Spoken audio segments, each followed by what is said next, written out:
safarina hadha al-birra wattaqwa wa minal amali wa minal amali ma tarda. Allahumma hawwin alaina safarana hadha wadwi anna wa'dahu. Allahumma antas sahibu fis safari wal khalifatu fil ahli. Bismillahi majraha wa mursaha. Bismillahi tawakkaltu ala Allahi wa la hawla wa la quwwata illa billahil aliyyil azim. Billahi nabiyil mustafa Muhammadin sallallahu alaihi wasallam wa bi barakatil Fatihah. A'udzu billahi minasyaitonir rajim. Bismillahirrahmanirrahim. Alhamdulillahi rabbil alamin arrahmanir rahim iyyaka na'budu wa iyyaka nasta'in ihdinas siratal mustaqim Siratal ladzina an'amta 'alaihim ghairil maghdubi 'alaihim waladdallin. Bapak Ibu para tamu-tamu Allah, tamu Rasulullah yang dimuliakan Allah Subhanahu wa taala. Bapak Ibu sudah punya wudhu semuanya? Sudah. Pertama, siti tur kita akan kita mulai dari Masjid Quba, di mana Masjid Quba ini merupakan masjid yang pertama kali dibangun oleh Rasulullah Sallallahu Alaihi Wasallam saat beliau sampai di kota Madinah. Jadi Quba ini diberi nama Quba karena masjid ini dibangun di desa Quba. Ada yang mengatakan karena di masjid ini di sampingnya ada pasar atau ada sumur yang diberi nama dengan sumur Quba, sehingga masjid ini diberi nama Quba. Kenapa kita harus mengunjungi Masjid Quba ini dan harus punya wudhu sebelum kita berangkat menuju Quba?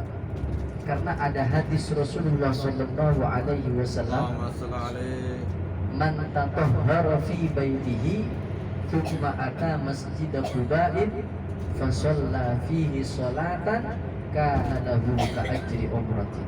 Itu kata Rasulullah.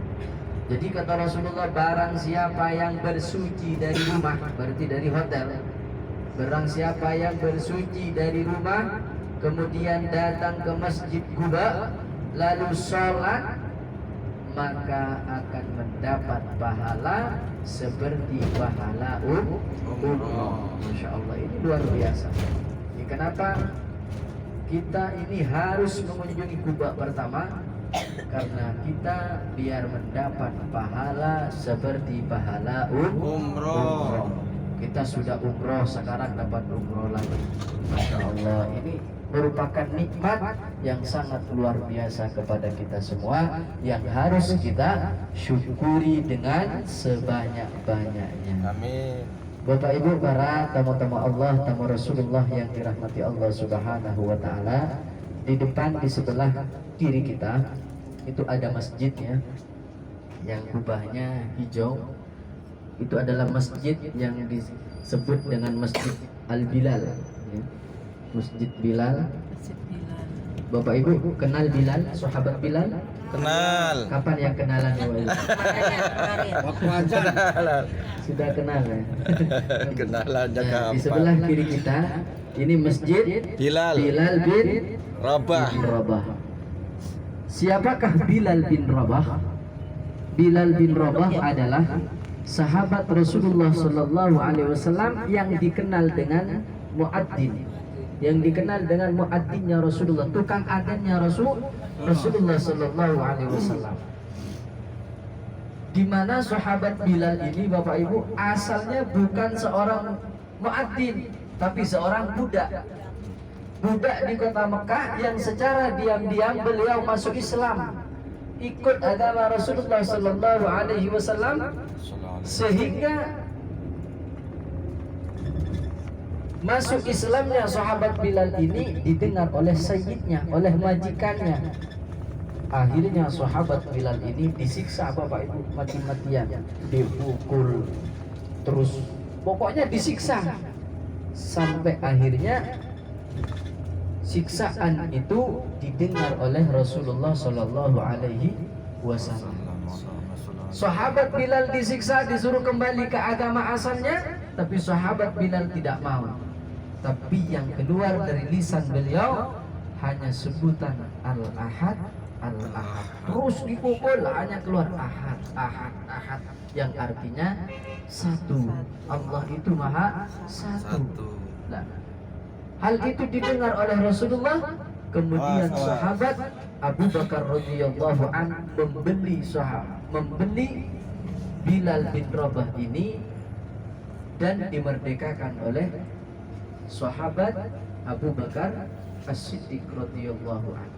Jadi sahabat Bilal ini Bapak Ibu diangkat oleh Rasulullah sebagai muadzin bukan karena bagusnya suaranya, tapi karena kekuatan imannya sahabat Bilal.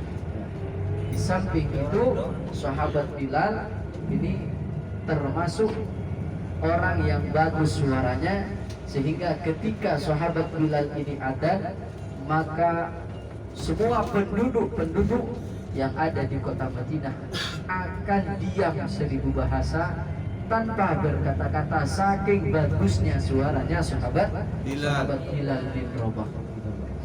Dan sahabat Bilal bin Rabah ini terkenal sandalnya sudah didengar di surganya Allah Subhanahu wa taala oleh Rasulullah sallallahu alaihi wasallam. Kenapa? Karena orangnya sahabat Bilal bin Rabah ini selalu mu'allaq bil masajid. Artinya hatinya selalu berhubungan dengan masjid. Nah, jadi orang yang mu'allaqun bil masajid ini akan masuk surga Bapak Ibu. Amin Allahumma amin. Mudah-mudahan kita tergolong dengan orang-orang yang dikumpulkan oleh Allah bersama Rasulullah di surganya Allah Subhanahu wa taala. Amin Allahumma amin. Di samping itu Bapak Ibu, di saat Rasulullah sallallahu alaihi wasallam meninggal, maka sahabat Bilal ini sudah tidak lagi menjadi muadzin. Beliau tidak mau menjadi muadzin. Karena terkenal sahabat Bilal ini muadzinnya Rasulullah sallallahu alaihi wasallam. Sampai sahabat Abu Bakar memerintahkan beliau tidak mau. Akhirnya cucunya Rasulullah yang bernama Hasan dan Husain meminta sahabat Bilal untuk adzan, untuk adzan. Karena yang menyuruh adalah cucu daripada Rasulullah, maka terpaksa sahabat Bilal ini mengumandangkan adzan.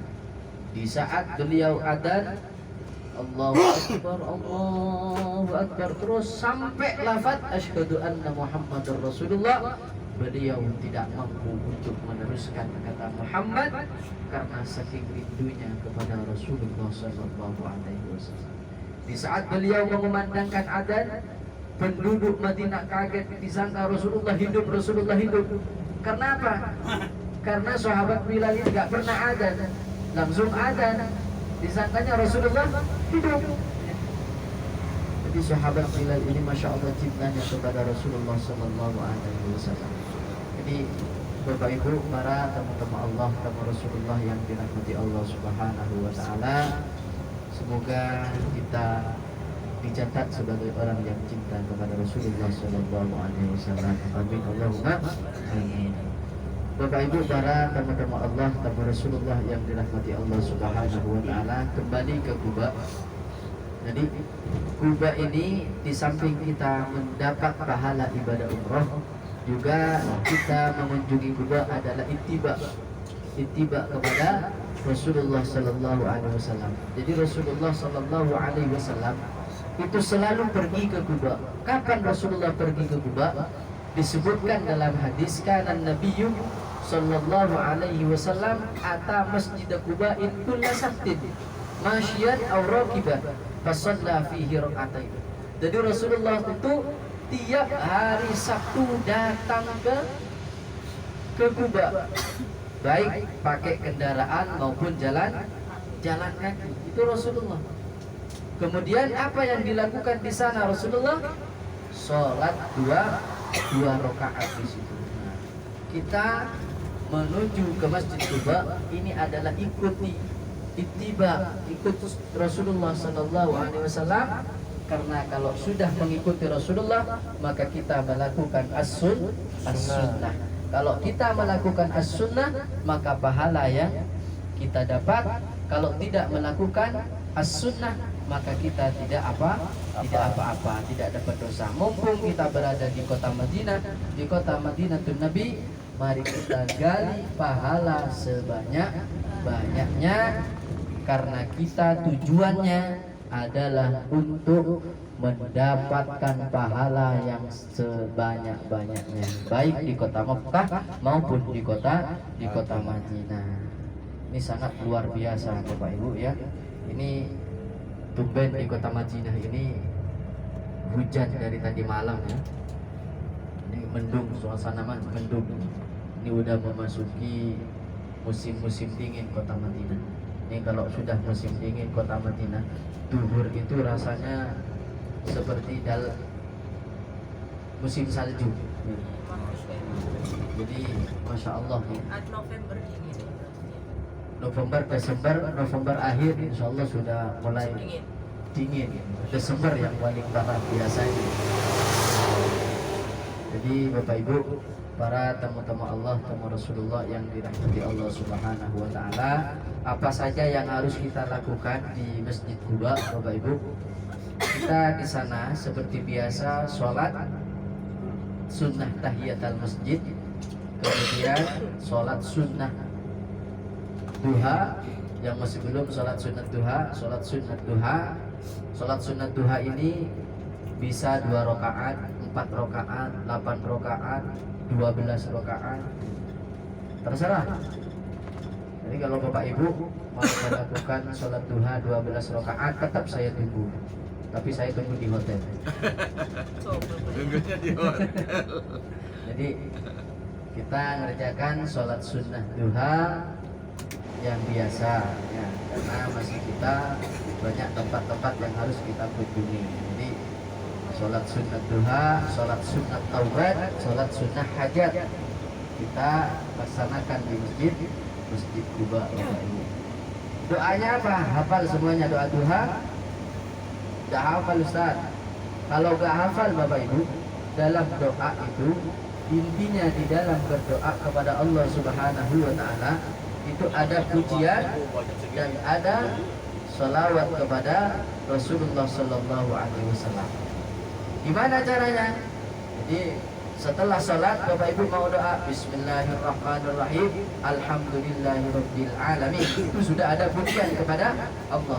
Kemudian Allahumma sholli ala Muhammad wa ala ali sayyidina Muhammad. Setelah itu Bapak Ibu berdoa pakai bahasanya Bapak Ibu semuanya. Jadi terserah Bapak Ibu pakai bahasa Sunda, pakai bahasa Madura, pakai bahasa Indonesia, terserah, minta apa saja. Yang penting awalnya di doa itu ada pujian dan sholawat kepada Rasulullah Sallallahu Alaihi Wasallam. Allah itu maha tahu, Allah itu tahu kepada bahasa kita. Jadi jangan kata berarti Allah nggak paham, jangan ya. Karena Allah itu tidak sama seperti kita. Allah itu wujud ada, tapi adanya Allah tidak sama seperti keberadaan kita. Dalam kitab Allah itu disebutkan mukhalafah lil hawadis, tidak sama dengan yang baru. Kalau kita baru, kalau Allah itu qadim. Alhamdulillah kita sudah sampai Bapak Ibu di Quba. Seperti biasa kita bareng-bareng bersama-sama menuju Masjid Quba ya. Bersama-sama nanti sebelum masuk masjid kita foto bersama dulu.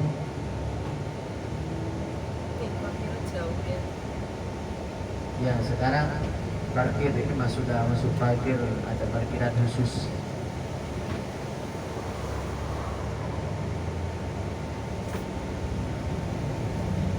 Kita nanti turun bersama-sama dan saya harap hati-hati dengan barang bawaannya Bapak Ibu semuanya.